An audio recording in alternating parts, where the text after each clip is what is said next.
The World Cup playoff draw for 2022, where the UEFA nations learned the paths that they will be in. And the big talking point is the fact that Portugal and Italy have been drawn in the same path, which means at least one of them will not be at next year's World Cup. Let's now bring in Frank Leboeuf and Shaka Hislop as well to talk about this one. To be honest, I don't think any of the neutrals would have wanted this to be the outcome. But if it comes down to it, we're looking at either Ronaldo and Portugal not going to the World Cup, or Italy, the defending European champions, not going to the World Cup. Frank, what have you made of it? Well, it's a real shocker. You know, we had a show and we talked about that. Everybody agreed that Italy and Portugal would be deserving to go to the World Cup. Well, assuming that they went through the playoffs. So I don't know what to say about that. You know, I think it's crazy, but it's due to their bad result that they don't go to the World Cup directly. So they have to fight now against each other to make sure that they secure a seat for the next World Cup. So it's sad for certainly Ronaldo, because I think Italy has more chance to go to the World Cup than Portugal.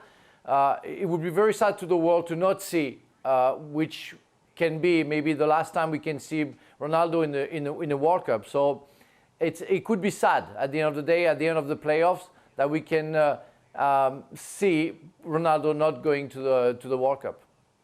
Ali, has someone messed up here? Should it be better planning? Should there be better seeding? Or is it what Frank says, that it's down to these teams and they've brought it on themselves? Well, yes. While there's an element of chance in the fact that they've been drawn together, the reason that they are in this position is because of their own shortcoming. So at this point, hey, look, let me tell you, you have to lay in the bed that you made. It's an exclusive tournament. It's for the teams that deserve to be there because they gained their way there. They earned their way into the tournament. And so in order to win it, you have to be at the level of France in 1998. You have to, that's what makes it such a special competition. So don't tell me about feelings. I'll tell you about feelings. My country's never qualified to a World Cup. So Portugal or Italy can come and sit down with us in the couch and watch it together. Well, it's about to get a lot easier in the future, Ali, so there is hope for Venezuela. That makes me mad too. Exactly, and it might get a lot easier for the likes of Italy and Portugal. I just want to say Frank. something. I totally agree with Ali. The worst for us and the hardest for us was to qualify for the World Cup that we hosted. Kidding. We were qualified. You know? Frank, so while I'm talking to you, though, Frank, and I know you kind of touched on this earlier, but of these two teams, who do you think will go through and who do you want to see through?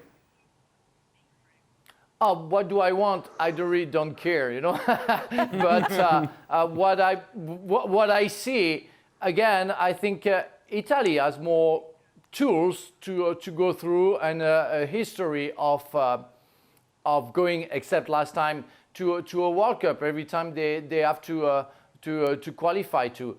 Now, you know, again. And as we saw during those qualification, it's the part of chance that you have to get, the destiny that you have in your life and in football, where it's going to make the difference, and that's what it is. But yeah, between the two, I give more chances to Italy. And obviously, this is assuming that both of them go through their semi-finals. I'm not expecting the other team. Well, you kind of are. Oh, sure. This is what all the talk is. All right, it's Portugal and Italy. Shaka, how about you? Which one of the two would you see going through?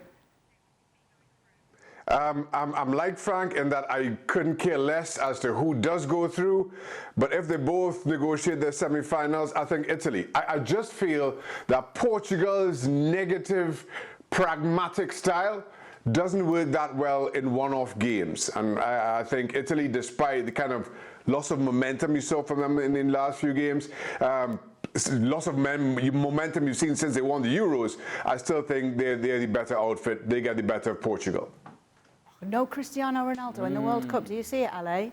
Can I just tell you, this would make it back-to-back World Cups that Italy, see you later, take care, thanks for coming, you're not invited. Isn't it so strange to then think there's that Euro win in between that, if that's to happen?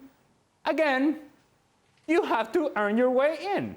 And they've had plenty of opportunities. And the way I look at it is, you've had plenty of chances. And when you don't take advantage of those chances, those things wear on you. And now there's going to be pressure that's going to build onto these games. And now everybody's going to have these conversations about Path C and whether it's going to be Portugal or Italy. And if you haven't made it to the World Cup in 2018, this is more pressure that piles on. I'm going to go with Cristiano, baby. One-off game. Who's going to score the big goal? So Ali cares a bit more than you two did. And I'll tell you who else will care about this.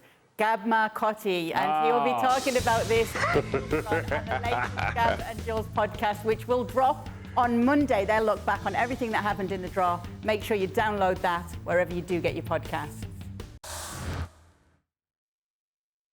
Thanks so much for watching ESPN on YouTube. And for more sports highlights and analysis, be sure to download the ESPN app. And for premium content and live streaming, subscribe to ESPN Plus.